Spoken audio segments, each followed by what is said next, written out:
Thanks for joining us here at Quit Bunbury Speedway for the Krikke Boys Shootout preview show. A couple of years ago at the annual season launch, an unassuming bloke called Colin Rester reluctantly came up on stage and accepted an award for outstanding service to the Speedway. This is his story. Meet Colin Rester, brewdog to his mates. You could say he's the founding father of Bunbury Speedway. Here he is, back in the early 70s, one of 13 blokes who went in with shovels and dozers and cleared 22 acres of swampland so they'd have somewhere to race their cars. Well, we were kicked out of Blick Speedway, and all us guys got together in 1970, 72 and started building all this. These days, Colin's still here, still looking after the track he helped build 42 years ago, along with his mates, Murray Hanson and Colin Francis. Between them, they've got it covered. Brewdog and Murray man the graders, Colin's on the water truck.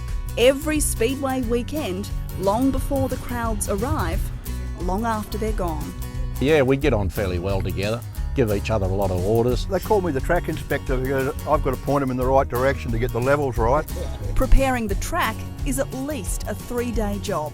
Colin gets out here watering the track on about a Wednesday night, and Murray gets out here on Thursday, rips hell out of it, and then I get out to come and give him a hand. And for all the hours and expertise, there's no pay. It's all voluntary. It's a love they've got for the place, and the respect they have for not only each other but everybody else that comes to the venue. They want to give them the very best they can. Without coming out here, I'd be lost. You do what you love doing, and you go home occasionally for a feed and a sleep and then come back again. Cole's dedication has earned him a life membership at the Speedway. He's a legend in his own racing career as well, and also in what he does for us at the racetrack. I mean, you don't get your name written on the fence for nothing. Now in his 70s, Cole says there's still nowhere else he'd rather be. I was just thinking when I was going around a while ago how we're going to get a wheelchair on a grader. A labour of love that's lasted a lifetime. And Brewdog, Colin and Murray especially wanted to acknowledge the incredible support they've had from many local businesses over the years, but in particular Pisantini's, Catalano's, Picton Civil and Pine Hauliers. That's right, they've just donated so much of the equipment and materials that these guys use to keep the track in top-notch condition. Just generous, unwavering support for almost half a century now, so a big thank you to those local businesses. Yes, well done guys. Well, the Speedway season runs over 4 months, but for many of the big teams coming here this weekend, racing is a year-round commitment. And for the people who make the Krikke Boys Shootout happen every year, the hard work starts from the moment the checkered flag comes down on the feature race. At the Minchin's Auto Pro in Margaret River, it's business out the front. Thank you very much. Sprint cars out the back, where 4 generations share the same passion. Brodie, his dad Russell, his dad Lester, and 96-year-old great-grandfather John. It's been in the blood for years and we've done it. Dad's done it, I've done it. It's time for Brodie now. I've dreamt of it since I was a little kid, so it's good to finally have my name on a car and be able to drive one. The Minchin's team, Double Deuce Motorsport, usually race this car. Brodie and his dad have been working on a new one to debut at the Krikke Boys Shootout. We've been following their progress. It's probably a long way away to where we want it. 3 months out, the car's still just a shell. We'll transplant the motor out of the old car and then basically put Brodie's seat in it. We've got the motor in, panels are on, basically a few more bits and pieces, just the last of the fit up, then organise a new design.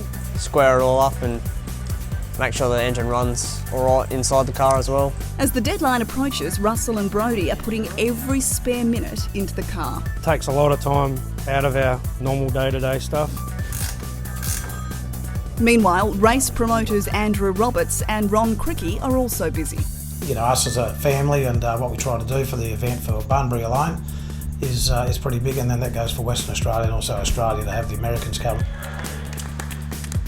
We're trying to make this a week-long thing now. We have events leading up to it. There's school tours, there's shopping centre displays, there's charity things that we do.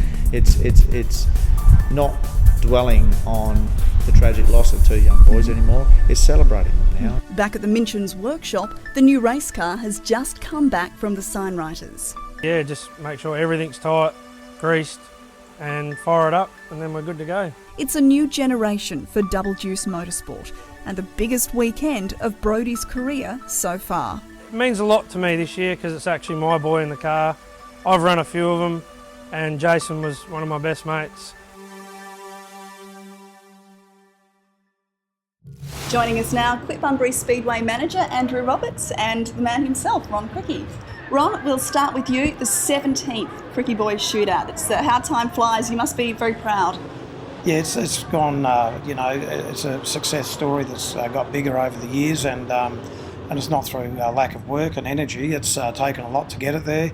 To a 3-day weekend show now, which is a Friday night. We have one of our major sponsors venues and in Barbados, and also then the Saturday, Sunday, the racing. The great thing with the race, it's ranked number 3 in Australia now in Australian sprint car racing, so everyone knows about it and everyone tries to get there for that weekend.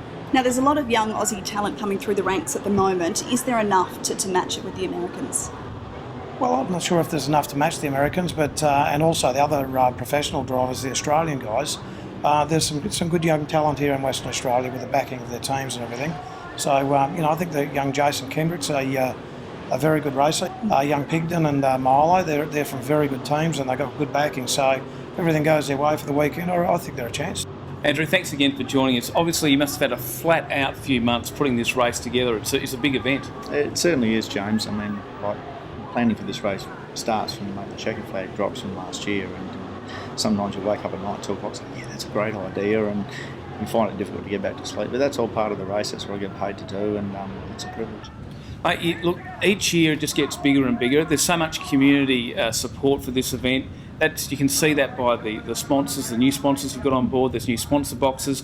Tell us, what's it like to have that kind of level of community support here? Look, I mean, it's very heartening. I'm very passionate about what I do, and I think a lot of the people that I work for, and I think that goes a long way, and the sponsors have just jumped along for the ride, and it's because they believe in what we're doing.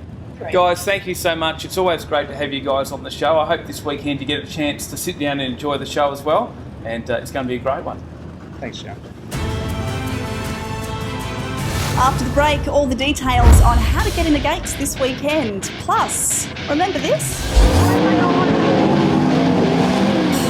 The one that got away from Steve Lyons and Kerry Madsen.